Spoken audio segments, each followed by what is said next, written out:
Besides being the chair of ABCSA, she's also the Chief Operating Officer of Tourvest Holdings and also the Secretary General of the Black Business Council. So thank you again, Judy. So hello, everyone, and welcome. Good morning to those of you in South Africa and good evening to those of you joining us from Australia. Particularly wish to welcome all of our ABCSA members and also members of the Australia-Africa Chamber of Commerce based in Australia, including the Chair, Duncan Harris, who's with us today. And I'd like to acknowledge our newly arrived Austrade Commissioner, Scott Morris, who just started his job in Joburg yesterday. So welcome, Scott. Just to set the scene, I'd just like to say a few words about Australia's economic relationship with South Africa. We share a really substantial bilateral trade and investment relationship. South Africa is our largest trading partner in Africa by far. About a third of Australia's trade with Africa, all of the African countries combined, is with South Africa. And two-way trade in goods and services was valued at almost 4 billion Australian dollars last year. The bilateral investment relationship is particularly strong and broad. It's doubled since 2012 to over $14 billion Australian last year. And it ranks above actually many of our Asian trading partners. Australia was the 7th largest foreign country investor in South Africa in 2016, and we're the largest investor in South Africa's mining sector and the 2nd largest in your global business processing sector. And the investments, while concentrated in the mining area, are also, Australian firms have made very significant investments in real estate, banking, insurance, retail, and the energy sectors. So the discussion today covers 2 issues which are really of very strong interest to Australian businesses operating here in South Africa and also to potential investors. Firstly, South Africa's Black economic empowerment policies, which aim to achieve a just transition and economic transformation. And secondly, South Africa's investment environment.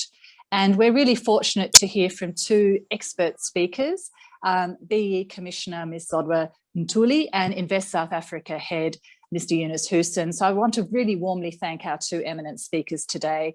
So over to you, Judy. I really look forward to hearing what I'm sure is going to be a very informative discussion. Thanks very much.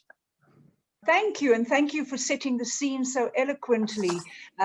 Our commissioner is based in Pretoria, for those of you who know South Africa, and it is our Canberra here in South Africa. So we will suspend, you will notice as this hour proceeds that many protocols will be suspended. No reading of CVs, simply because we believe that we should maximize the 1 hour that we have with our 2 expert leaders in the field of broad-based Black economic empowerment. And to kick off, I just want to make 2 comments around BEE and transformation, because they are inextricably linked. It is about, in essence, creating a new value system and restructuring the socio-economic order in South Africa. And whether we want to talk about the past or not, it is imperative that we understand that B-BBEE is about the elimination of apartheid-caused disparities and the deracialization of our economy. It is both an instrument and a measure of change. So may I now call on Ms. Zodwa Ntuli, our Commissioner at the Broad-Based Black Economic Empowerment Commission. A warm, warm welcome to you, Commissioner. And I know you're very busy, so we are humbled and delighted to introduce you today. Thank you. Good morning, everyone. I'm just testing if you can all hear me. All right. Thank you very much for the opportunity to engage today with the chamber. I'm really glad to actually be engaging at this point in time. I think it is important for us to engage more regularly around the regulatory environment in South Africa, so that we can always be on the same page in terms of what is it that investors can look forward to, but what is it also that they would be required to adhere to. And I think the one thing that is also very important about engaging on these platforms is particularly because there could be a lot of misinformation that is not desirable, that can either inhibit investment in the country or even, portray the country for what it is not. So it is important that we lay the foundation for what exactly the requirements are, why are we doing this, where are we going with it, and how are we doing. So it is important for us, therefore, to start from where this is starting from. Why are we having a B-BBEE legislation? As I go through the presentation, I will, sorry, Judy, if I may just check, did you get the presentation?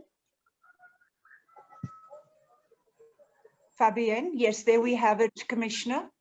Okay, no, thank you very much. I just wanted to say that you can feel free to also circulate it. I will not go through each and every slide of it, but feel free to circulate it to your members.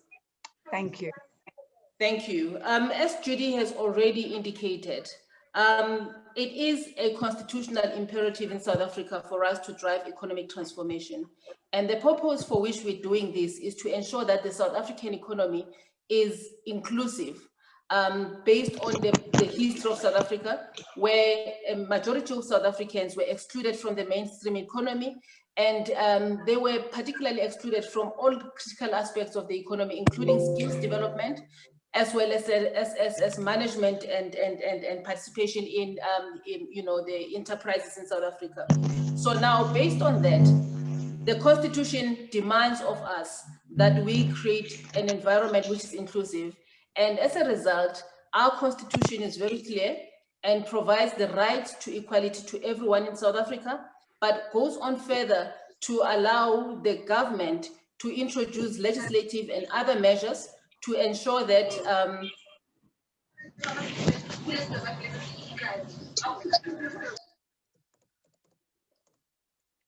may we just request that people mute? Yes, Ms. Odwa, I've turned them off. We are requesting to mute. All right, thank you very much. My apologies, I just got distracted there.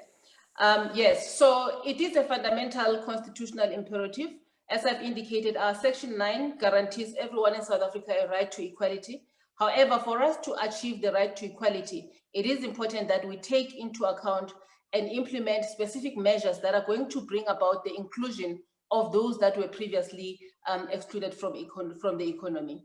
And further to that, our Constitution also enables government to implement measures for preferential procurement to ensure that the previously disadvantaged enterprises and entrepreneurs are able to get preference in terms of goods and services that are procured by government. So this is a constitutional imperative. It is supported by the supreme law of the country.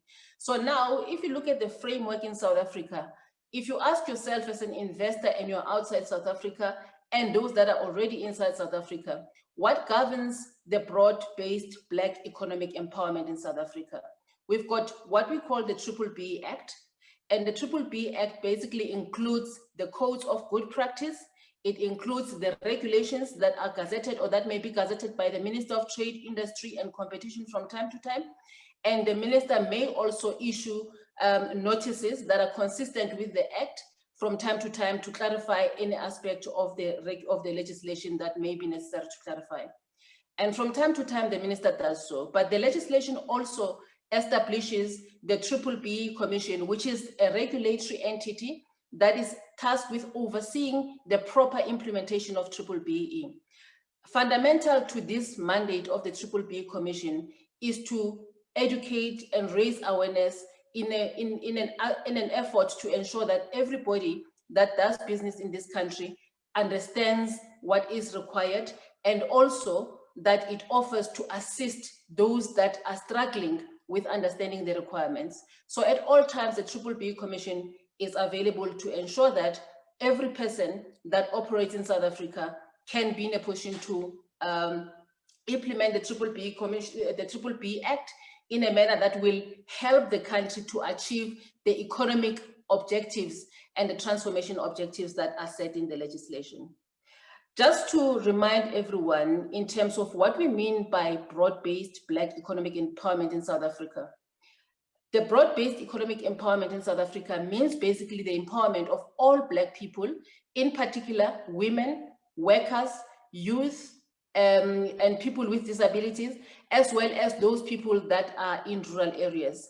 And it is through a various a number of strategies that are integrated that are designed to achieve that kind of economic transformation.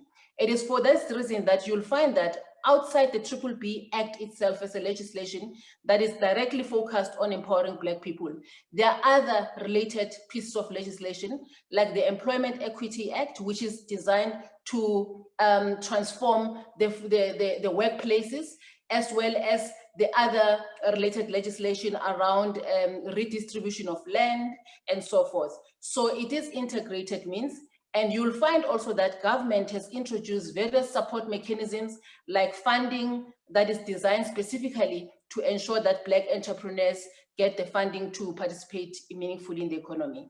So I would like to just set that scene in terms of the framework, that it is governed by the B-BBEE legislation, and then that the codes basically break down in terms of what is it that will measure you on as an entity that operates in South Africa. And if we go into the next slide, you will see that these are the sections that I would like you to just take into account at all times when you do your own assessment of what you need to comply with. But I think mainly it is important to note that every entity that does business in South Africa, for as long as that business involves the economic activity with a government of South Africa, or any entity that does business with the government of South Africa, it is important to note that in terms of the codes of good practice, that particular entity will be considered to be a measured entity, and as a result, it will be required, therefore, to comply with the requirements in terms of the B-BBEE Act. That means that you'll be required to be measured as well under the codes of good practice. And as I've indicated, I think I indicated earlier, that there are 11 codes of good practice that have been issued and gazetted by the minister. Those are the generic codes and the various codes that I will show you on the slide later in respect of various sectors of the industry. So the minister is empowered to issue specific codes for specific sectors based on the dynamics that particular sector may be having, and that actually warrants a separate or a distinct sector code from the generic codes. So it is important that we always keep in mind that, because if you are operating in a sector like, for instance, the ICT sector, you will be required to apply the ICT sector code. You cannot opt to apply any other code other than that one. So it is important that everyone that comes to South Africa familiarize themselves with that. But I think what is also important to note is that there are no exemptions towards the application of B-BBEE Act in South Africa for any measured entity. So the legislation doesn't provide for any exemptions or any deviations. But what it does, it provides for government to be in a position to request such exemptions and deviations for a specific type of activity and for reasons that can be justifiable. And that process should be done by approaching the Minister of Trade, Industry and Competition for that particular organ of state or public entity to obtain such an exemption. You'll note that in recent times, the minister has issued and gazetted 2 exemptions and deviations, which related to the Tourism Equity Fund, as well as the Department of Minerals and Energy. So that allows for government to be flexible in instances where there is a need to either exceed the requirements in the codes or to deviate from the requirements that have been set in the codes. So it is important that we then keep in mind some of these sections. The last section that I also just want you to keep in mind is the reporting requirements, that if you're an entity that operates in South Africa and you are JSE listed, you will be required to report on an annual basis to the B-BBEE Commission. But also, if you are an entity that operates in a sector that has got a sector code, you are required to report on an annual basis to your sector council that was established in terms of that particular sector code. In terms of the next slide, I think what I thought would be also important for us to reflect on today is the elements that are being measured. I'm not going to touch fully on each one of them, but just to give you a sense of the 5 areas that are being measured in South Africa. The reason that there are 5 areas, the 5 key areas, is because these are drawn from exactly what the country sought to address and where the problems were. We spoke about the issues around the exclusion of the majority of South Africans from the mainstream economy. That includes in relation to ownership, in relation to management control of the various enterprises in South Africa, but also in terms of skills development, where Black people were excluded, especially from the critical skills that are required in various important sectors of the economy, as well as enterprise development, enterprise and supply development, which recognizes the fact that the value chains in South Africa are still very entrenched. There's still high barriers to entry, and if there is no conscious mechanism that is implemented to facilitate the opening up of these value chains, as well as to transform them, it will not be possible for Black people to enter and be sustainable in the economy. The last one is the socio-economic development, which relates to every income generating initiative that the measured entity can implement other than the ones that have been already identified, and which are going to enable a Black person who was previously disadvantaged to be in a position to participate meaningfully in the economy. So those are the 5 key areas. And you'll see that in the other sectors, like the financial sector code, would require the measured entities in that sector to also contribute towards consumer education, which is one thing that they deemed to be a priority or something that is of importance for that sector, especially given the levels of financial literacy in South Africa. So now, if you look at all of these elements, there are 3 priority elements, which is ownership, skills development, and enterprise and supply development. But it is important for every entity that operates in South Africa to understand that all of these 5 elements are key and important, and they must implement initiatives to work towards achieving what is intended in there. And failure to achieve these particular priority elements will result in an entity being discounted by a level down in terms of its scorecard. So there is a scorecard that is then used to measure. It is a balanced scorecard, and I think it is important again to reflect at this point that the B-BBEE legislation in South Africa provides a flexible mechanism which allows for a balanced scorecard, but also allows the entities to pace themselves in terms of how they would like to achieve towards the various elements that have been set and the targets that have been set.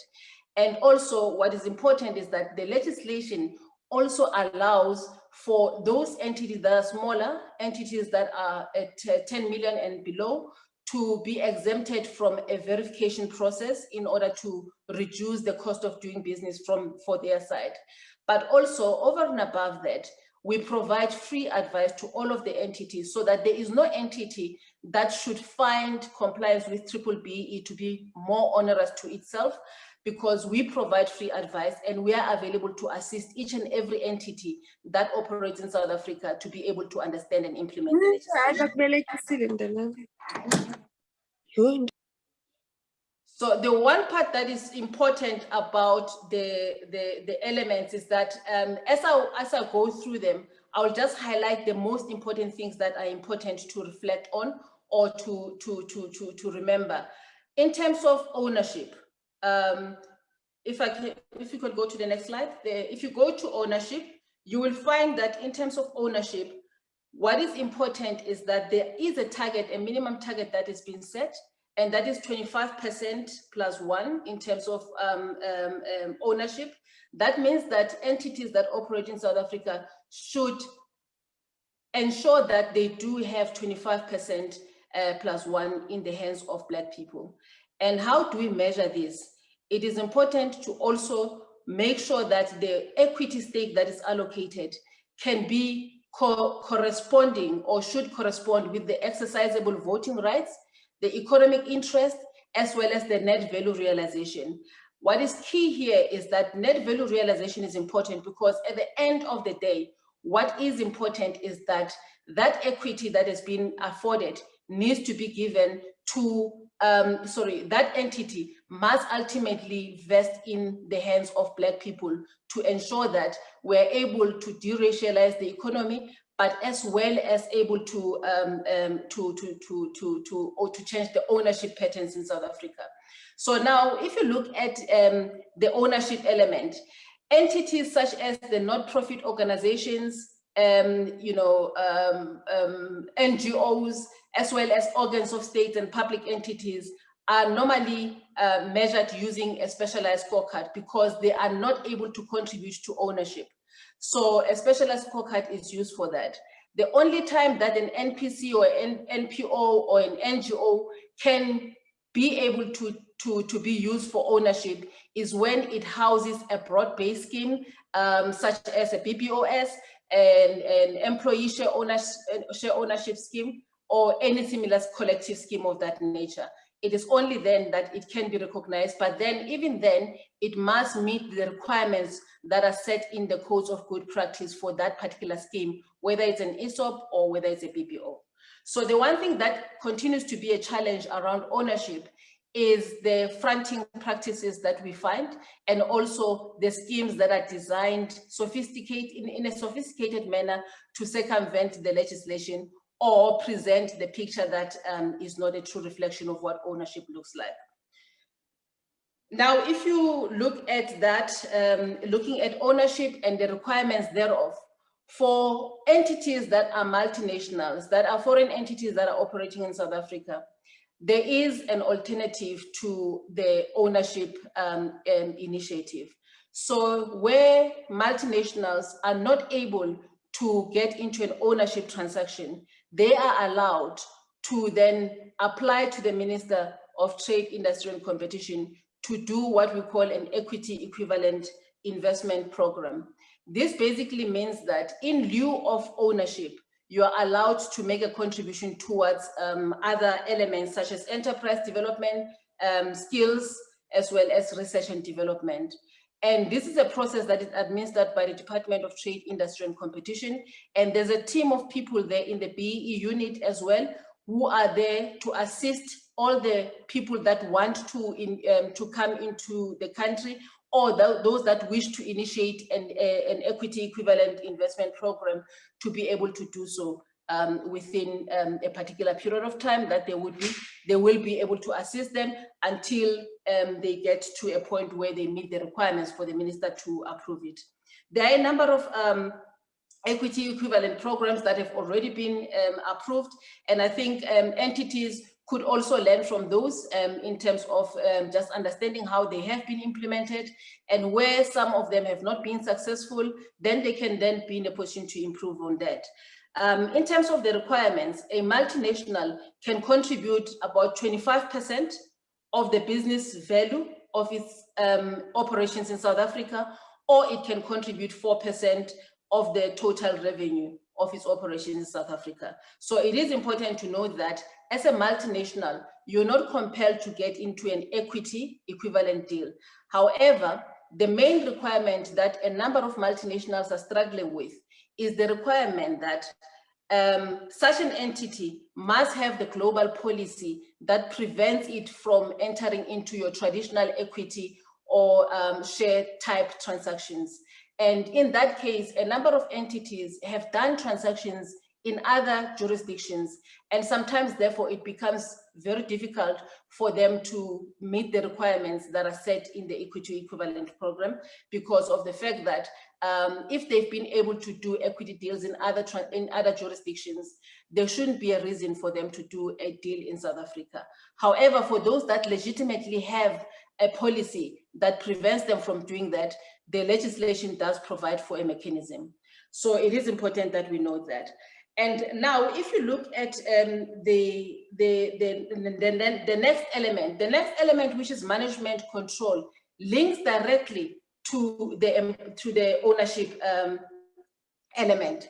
Management control, though, talks about the representation of Black people on the decision-making structures of companies. Basically, this is intended to ensure that Black people do manage and control existing as well as new enterprises. So it might be that the management element comes without necessarily the ownership element. It may be just Black people being appointed to decision-making structures in the organization. However, where it relates to ownership, it means basically that where a person owns a particular stake, the management control must be commensurate with that particular stake. So that is why I indicated that initially that ownership directly links to management control, but management control can also exist on its own. And then in terms of the skills development, it is a requirement for measured entities to contribute towards developing the skills of South Africans, both in their own entities, but as well as external. This is particularly important to ensure that Black people are empowered and allowed to be in a position to acquire the skills that are necessary. So they are required to spend 6% of their payroll towards that. And you'll know that recently there were amendments that enabled the splitting of the 6%, with 3.5% being on training, as well as 2.5% directed at bursaries and such similar schemes within the universities and higher learning institutions. That also include the addition of the inclusion of the YES program, which a number of entities have also taken advantage of. It is important that we also then reflect on the enterprise and supply development. I already alluded to the fact that when you look at the South African economy, the majority of the Black entrepreneurs are still outside the economy. So this is intended to allow for that. And I'm also very glad that I'm talking to the Australian chamber, because this is not novel. I think also in Australia, the issue around indigenization and indigenous economic empowerment is also a critical issue. So in this case, we've seen that preferential procurement is important, where we are required to enable that Black people are able to access the economic opportunities in the country, but also that it is important to develop the supply chain by ensuring that you bring in new entrants in terms of the supply chain, as well as ensuring that you also develop the existing supplier to improve in terms of their supply, to make sure that their position is competitive and very beneficial to them. So now if you look at that, those are the 4 critical elements that a lot of entities are battling to achieve. So it is important that where you're struggling, you approach us as a B-BBEE Commission so that we can assist you. And the last element with the socio-economic development, it is an element, as I said, that is more open, more general, but then it is about income generating activities. So a number of entities do score the full points on that. And it is important that we note that it is about income generating. It's not about donations. So we must at all times ensure that we implement the appropriate measures. So having said that, how are we doing as a country in terms of B-BBEE? We're not doing very well. And the reason why we're saying we're not doing well is that because in terms of ownership, we're not meeting the targets that are set, which is 25% as a minimum.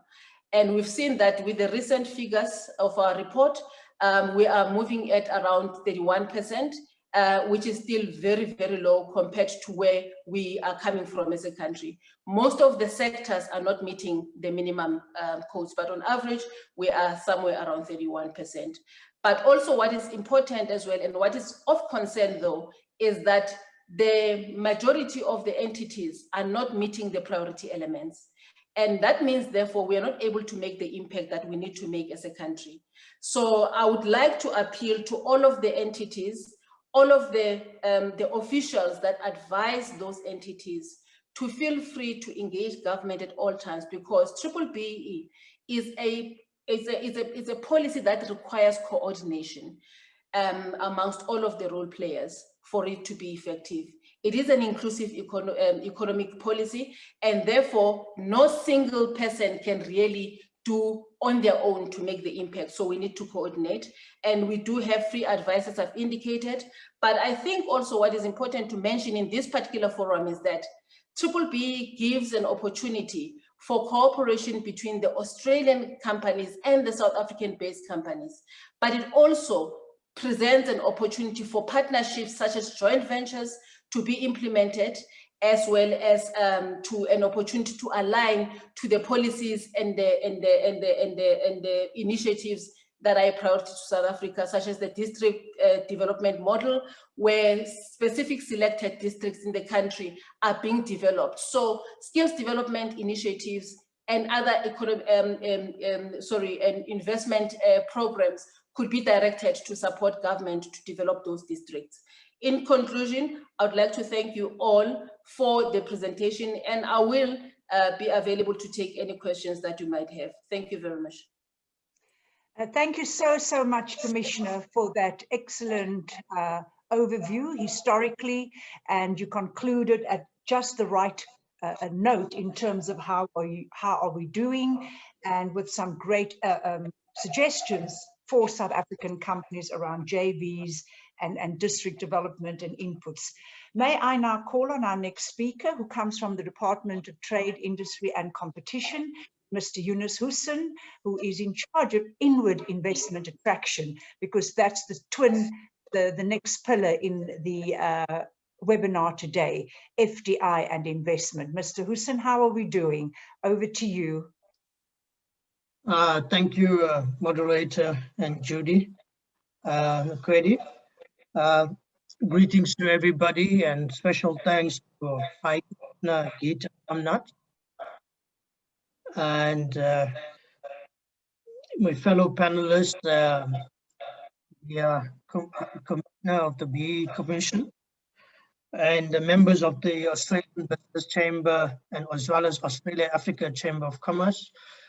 Thank you for giving me a few minutes to speak to you about investment in South Africa.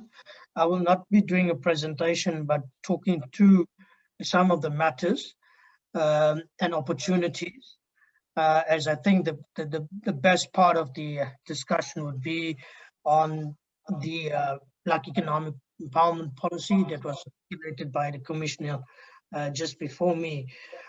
What I'd like to say is that Invest SA is a government agency that focuses on the entire life cycle of investment to attract domestic and foreign investment, to facilitate it, and to provide an aftercare service, from investment promotion, facilitation, and aftercare.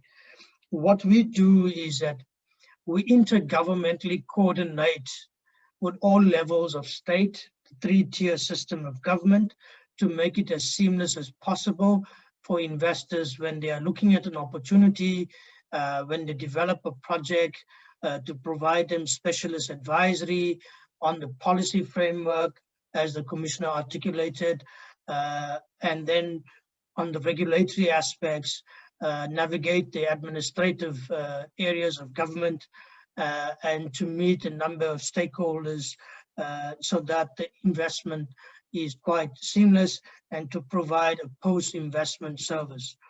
So as Invest SA, in this regard, for example, as the Commissioner has said, the key to understanding broad-based Black economic empowerment is to hear it from the horse's mouth. And what we do is that within our one-stop shop approach, we have a one-stop shop where we have a colleague that is a BEE facilitator. So if you contact a BEE facilitator within Invest SA, they will happily arrange the meeting for you with the department that is doing our special SEZ and transformation. That's where the BEE unit resides, and to assist you on the entire spectrum of the codes, as well as the equity equivalent program, so that you can understand that the program itself is of economic benefit, and you are able to extract economic value. What we do typically is that we lead and head the President's investment mobilization drive. The President has an investment mobilization drive of 1.2 trillion rand, or $100 billion. And we host a number of conferences and marketing outreaches to attract investment in this regard. We now in our 4th year. Last year, we did a hybrid conference in which we were able to achieve about 64% of this target. The second thing that we do on behalf of the presidency, we have a dedicated focus on the ease of doing business program. And that is to to make South Africa's administrative impediments easier, to make it much more easier to navigate the landscape. And that's a significant portion of what we've been doing. And you would understand that, for example, the World Bank Investment Climate Reform Report will come out next week. And I do know that for the first time, South Africa has made 4 reforms since the inception of the report with the World Bank. So it's a dedicated effort within this 6th administration that we have in South Africa. So from a South African perspective, I think what I would like to also say that you have a very active High Commission and High Commissioner in South Africa, as well as you have a very active chair, Judy, in the chamber. So there is no reason for us not to accelerate this relationship. And the relationship between South Africa and Australia is two-way. We had a very good meeting last week with your Minister of Trade to look at issues of trade. So both trade and investment, it's a two-way relationship between Australia and South Africa. And I think key for us post-COVID is a partnership that we have worked with the private sector in terms of developing South Africa's economic reconstruction and recovery program, which essentially focuses on 4 elements: to create jobs, reindustrialize the economy, focusing on growth, and particularly in small businesses, and accelerating the economic reforms. Some of them I've mentioned. Infrastructure is a key enabler for us, and found becomes the backbone of flywheel, as the president calls it. South Africa is very keen and now is moving fast on energy security as well as energy transition. And you can see that we've already moved on the risk mitigation independent power producers program. 8 bidders were awarded those particular programs, as well as the release of round 5 of the energy program. So that, as well as new areas for investment in areas of digital healthcare, in areas of innovation, in areas of, for example, we spoke the other day with the High Commissioner in areas of hydrogen, expanding the areas of the services economy, clean tech, electric mobility, agro-processing, and as a number of other areas in infrastructure itself.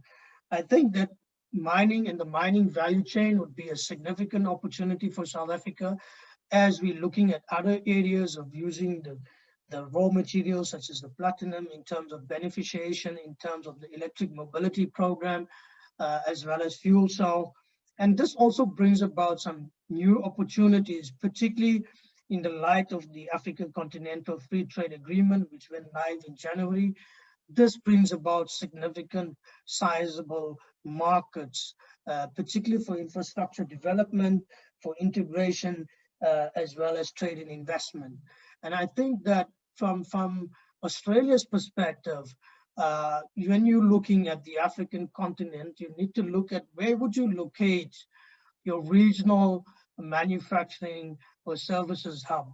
And South Africa offers you a distinct advantage of being the most industrialized economy on the continent, highly diversified economic infrastructure, as well as sectoral composition, endowed with natural resources abundantly, a modern infrastructure, sophisticated banking with a major footprint in Africa, and as well as undergoing infrastructure rollout. Government support and ecosystem for the hub for innovation, technology, and fintech, as well as now South Africa becoming a regional hub for manufacturing of vaccines and healthcare itself. And the partnership, as I said earlier on, with the private sector.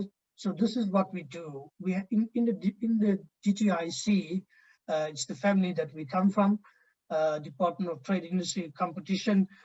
We develop sectoral plans in terms of our industrial policy, which we call master plans. And we have a number of master plans. So we are able to advise you on what are these opportunities in these master plans, how we're doing localization and local content, how we're doing public procurement, We're doing designation. So we're able to offer you this expert advice to look at these opportunities to work as an Australian company, to partner South African companies in joint ventures, to look at issues of supply development, to look at issues of enterprise development, and as well as to look at issues of skills development. So Invest SA provides you or unlocks for you or facilitates for you these kind of arrangements, as well as we are able to fast track for you visas, environmental impact assessments. Today we have digitized the company registration process, which you can do it within a day on the BIS portal. And I'd like also that we have, for Invest SA, we have revamped our website called investsa.org.za, and that focuses on two areas where an investor that has not invested and is looking at South Africa, what do you need and what kind of information we can provide you. And the second part focuses on existing investors. How can you grow your investment? What are the other areas or support levels you would have? So it's a totally revamped website on investment promotion, as well as I would love that we are launching a new website on the ease of doing business, which is called www.doingbusiness.org.za, a very comprehensive site that focuses on starting a business, the entire value chain of how you start a business, what you would do in terms of compliance, reporting, and so forth, how you would how would you close a business, how business rescue, the entire gambit of starting a business. It's a very comprehensive site, and it's quite targeted towards SMMEs, youth, and women-owned businesses. So these are some of the tools that we are revamping in South Africa to create a much more enabling environment, to make it much more easier for companies to work in South Africa, as well as work on the continent.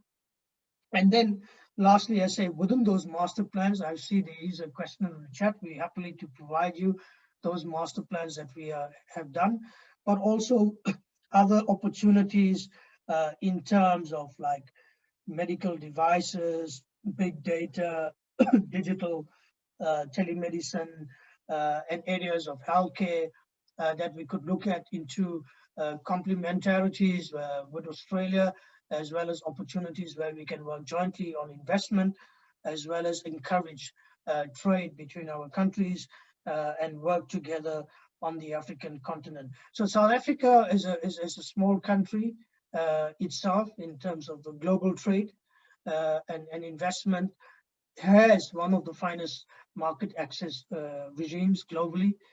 And this market access regimes therefore becomes an excellent value proposition for you to establish a manufacturing or regional hub to reach these markets in the EU, the UK, for example, or the Americas, as well as South America through the Mercosur arrangement that we have.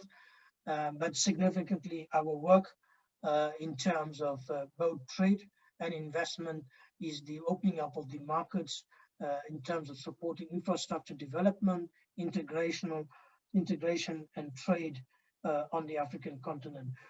So with those few short remarks, I would like to say that we offer a one-stop shop approach on investment, and that is basically a hand-holding process throughout the different levels of government and departments, as well as agencies, or what we call state-owned entities that report to government. So with those few words, I'd like to stop here and happy to take any questions. Thank you very much. Thank you, Mr. Hussein, and thank you to Ms. Ntuli. The floor is now open for questions. There have been a few posed on the chat group that I think you've already noticed. However, we have our sister body or brother body in Melbourne, Australia, and it is represented today by Mr. Duncan Harris from the Australia Africa Chamber of Commerce. Duncan, you had a question or two or a comment, if you'd like to share that with both the Commissioner and the head, please. Well, thank you very much indeed, Judy. Can you hear me? Is that okay? We hear you very, very well. Thank you. Okay. Two things. Firstly, I really did appreciate, particularly the BEE presentation. For those of us who understand at the end of the day, it's all about contracting in law for business. We need to understand the rules of the day that apply in every jurisdiction. And this was particularly helpful, and I'm very grateful that it's being recorded. I've already had some of my members asking, can we get a copy of the recording in time for that?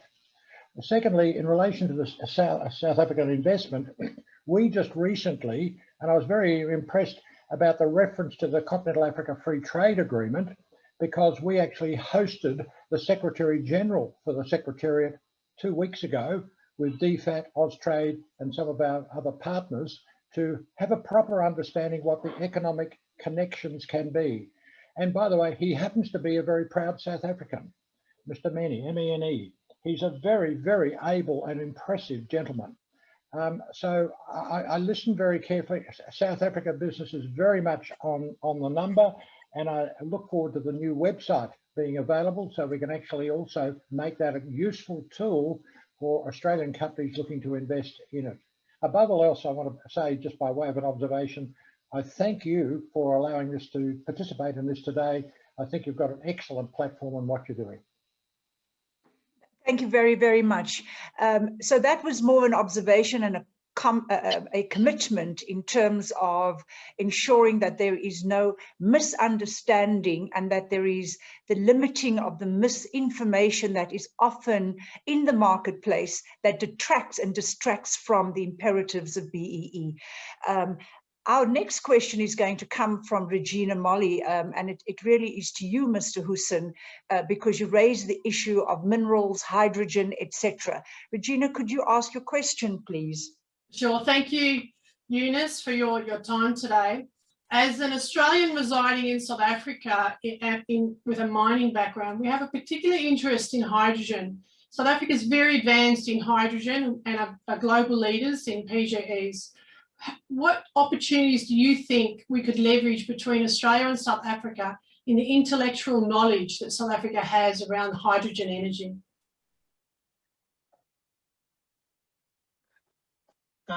Thank you very much. And I think that it's a question that we also discussed early on when I met High Commissioner Kamnat.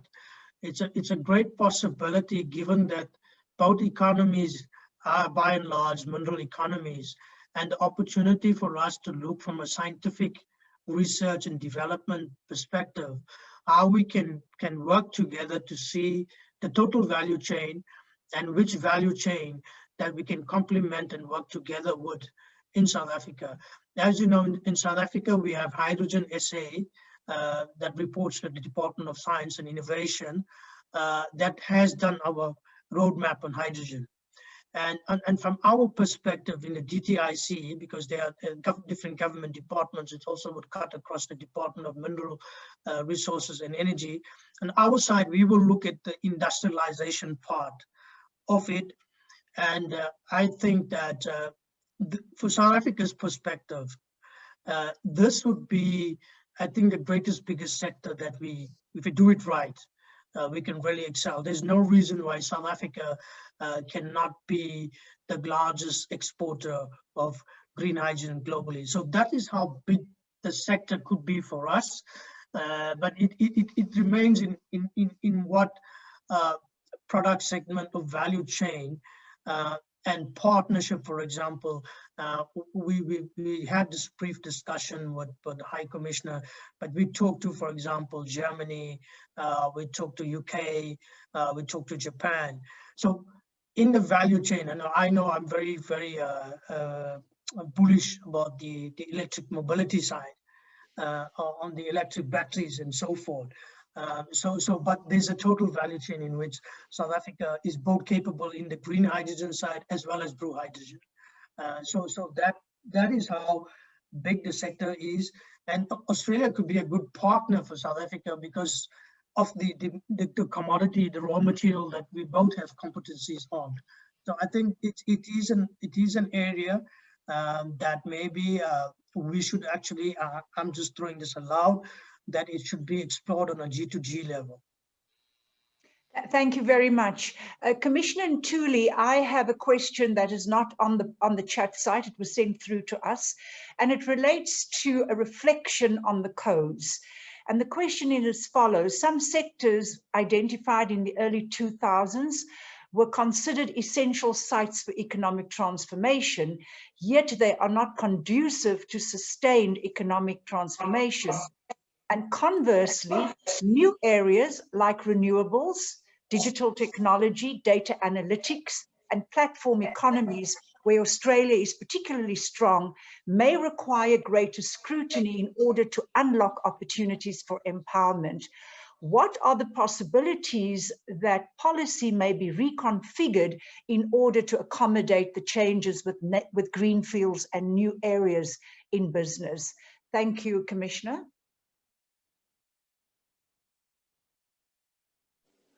All right, no, thank you very much for the question. I think it is important that we acknowledge that various sectors might change from time to time.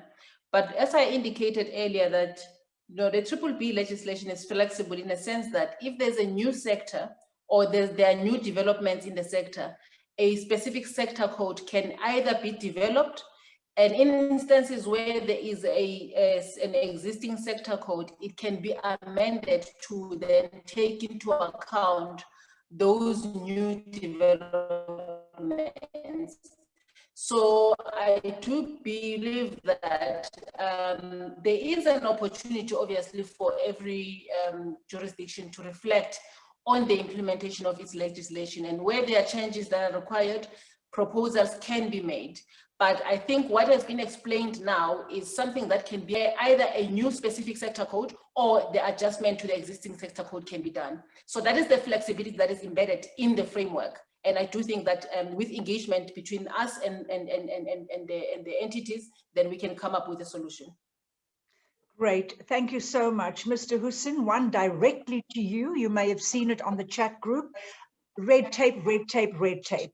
I'm a 37-year-old woman struggling to get much needed assistance and guidance with tire recycling. Currently, there's a tire crisis in South Africa. I see the gap, but red tape. This is sort of not an Australia to South Africa in terms of the essence of the webinar, but do comment on it, because whilst you say Invest SA is a one-stop shop, is it seamless? Is it effortless when you want to come into South Africa or when you're in South Africa? What has been your experience with regard to that 360-degree service that you offer? How seamless is it? Thanks. Look, we are aware of the problem and the challenges within the tire recycling industry.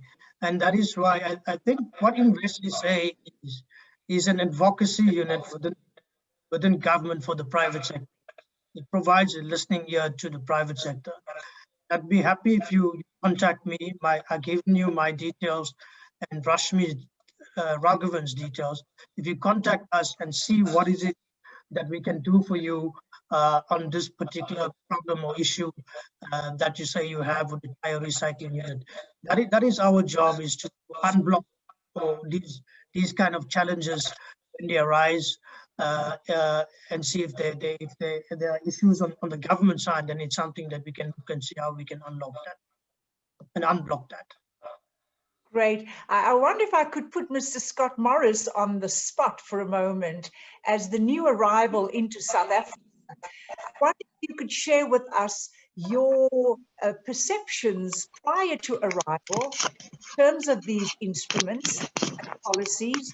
And now that you're here and you've listened to the Commissioner and the head of DTIC, what is it that when you were on your way to South Africa was top of your mind around facilitating increased FDI into South Africa? It's so, Mr. Morris, sorry to do this to you. No problem. A pleasure, and thank you very much for the presentations, Commissioner and Mr. Hussein as well.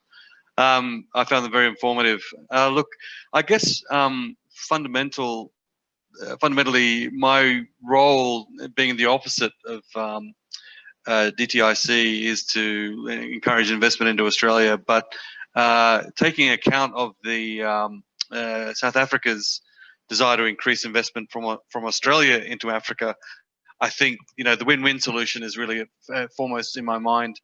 Being I must say, being at the outset, still a novice in the Africa trade relationship with Australia.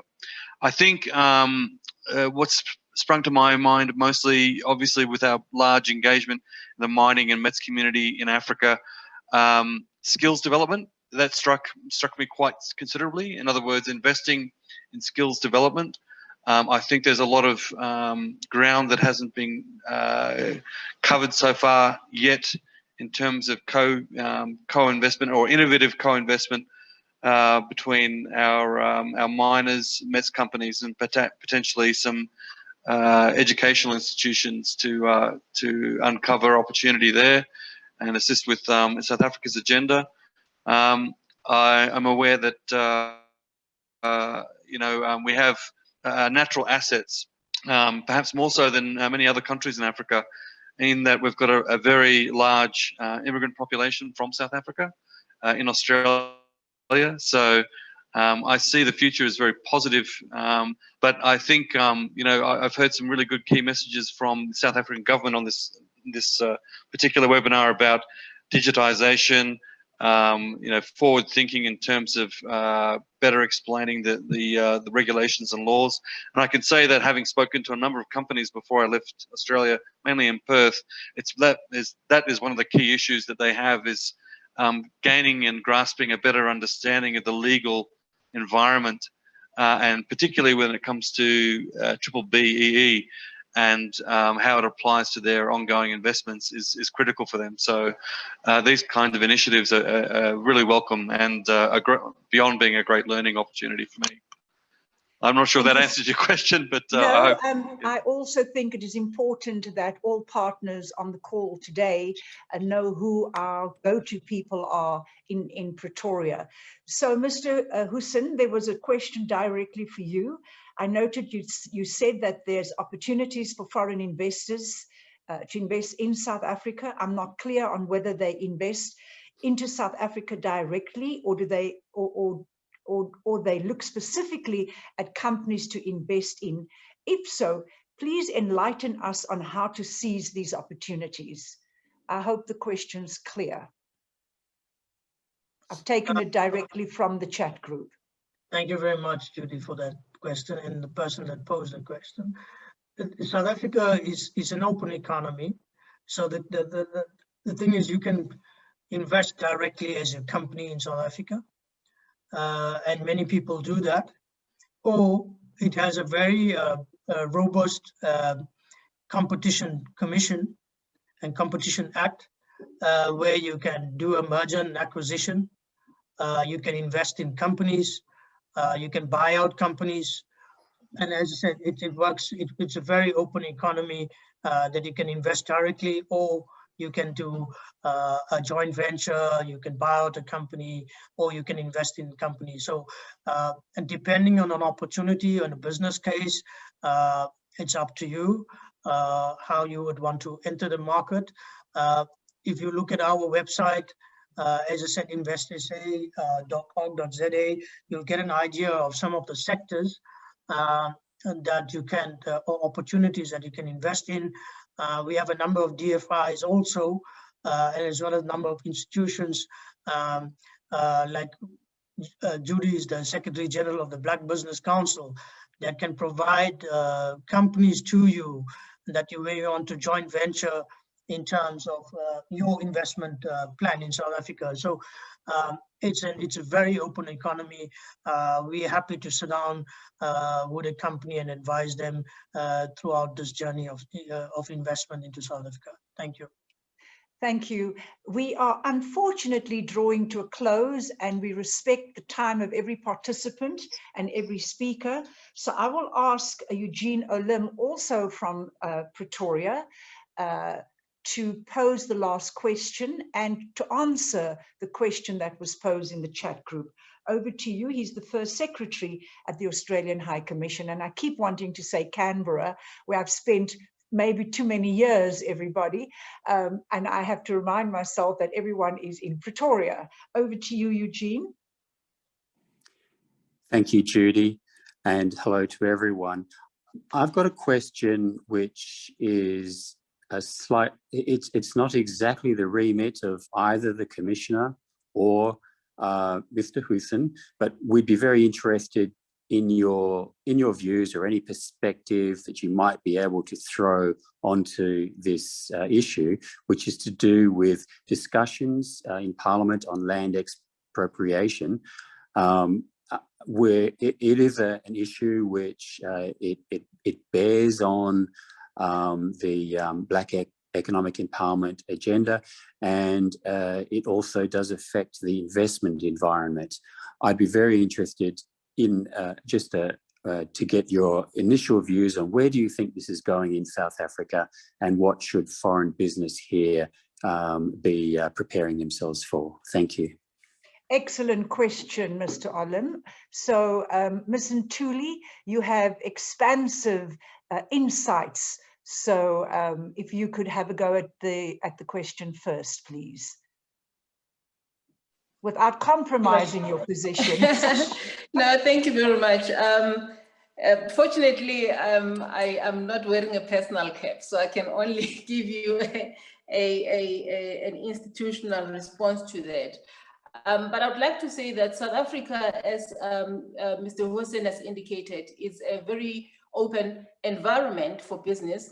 But I think what is more important about it is that we ensure certainty in terms of the regulatory framework, in terms of the policies, in terms of what entities are expected to adhere to.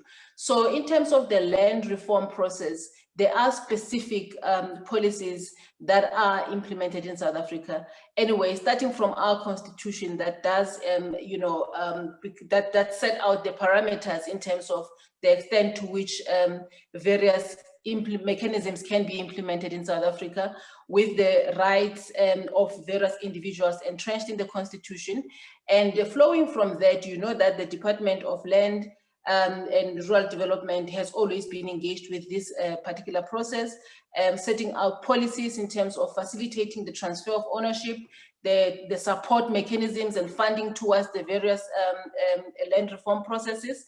And recently, you'll note that Parliament is seized with that process, where there is a specific committee in Parliament that is handling that. So all of these processes are transparent processes that as soon as government has finalized the processes in Parliament relating to issues of land and expropriation of land, that will be known to everybody else. And as we said, I think the whole purpose of ensuring transparency is to give confidence and certainty to our investors. So I think I will end it at that, but to also just indicate that the issue of land is obviously a very difficult question in South Africa, and it does tend to be emotional. And that is why our government has taken a very transparent step in dealing with it, which is a process that is inclusive, that includes almost everyone that would be affected by it. And you would have noticed that the committee has also gone through various rural areas to hear the views of people on the ground as well, so that whatever outcome is adopted would be an outcome that will be beneficial to the country, but also be sensitive to all of the other trading partners that we are involved with. I will stop it at that. Thank you. Eunice, you have the last word as we move to closure. Thank you.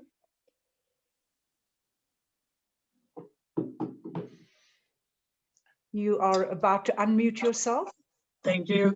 I think in South Africa, equally so, we have a very robust system, and there's a parliamentary process which has a number of parliamentary hearings, and this is where the process is. We have made substantial progress on this particular issue. It's now the Land Reform Commission has done its report. It's now going through the parliamentary process. And from the feedback that we are seeing from many investors out there, it seems to be very positive. So I think from us, what we would like to say, let us complete the parliamentary process, and we'll have, as Zodwa says, our task is to provide the certainty on the policy and regulations thereof. Thank you very much. Thank you. And I think that question and the ending of this webinar provides us with an imperative as the Australian Chamber to, once the process is concluded, is to host a webinar to ensure that communication and clear communication takes place, so that, again, the derailing of issues around transformation and the land being key to that is not hijacked. So thank you very much. I'm now going to hand over to the Deputy Chair of ABCSA, Regina Molly, to conclude and close. Over to you, Regina. Thank you, Judy. On behalf of the Australian Business Chamber Southern Africa, we thank you, Commissioner Zodwa Ntuli, for sharing your empowerment vision and strategy with us today. We are with you and wanting to see South Africa reach equality in the future. So we appreciate your time and your commitment. Also, a warm thank you to you, Mr. Yunus Hussein, for sharing your South African investment knowledge. We know that your insights were valuable to the members listening today, but also those that will watch our recording in the future. So thank you very much for your time. For the other members that are listening today, the Australian Business Chamber's purpose is to facilitate, to support trade and commerce relationships between Australia and South Africa, as well as the SADC. The Chamber's vision is supporting opportunities for trade via networking events and information dispersion to our members, and working collaboratively with the Australian and South African government and trade representatives. The Chamber's mission is to enable successful and sustainable trade and commerce relationships from Australia into South Africa and the SADC. So in future, if there are opportunities for the Chamber to support South Africa's missions, Commissioner Zodwa and Mr. Hussein, please don't hesitate to contact and reach out to us. Our door is open to work with South Africa. Further, I'd like to thank the support of the Australian High Commission, including Eugene Olim and Commissioner Ms. Geeta Kamar, for assisting to organise this webinar today. Also, a special mention to Mark Cocker and his team from the Boiler Room for assisting with drafting, and Fabian Rousseau, our administrator, for her excellent organisation of this webinar. We thank everyone for your attendance today. We look forward to many future webinars together in advancing Australia and South Africa's trade and commerce relationship. Thank you. Thank you very much, and we'll see you soon, and we'll be communicating with you. Have a wonderful evening and a good day to all. Goodbye. Bye-bye. Bye-bye.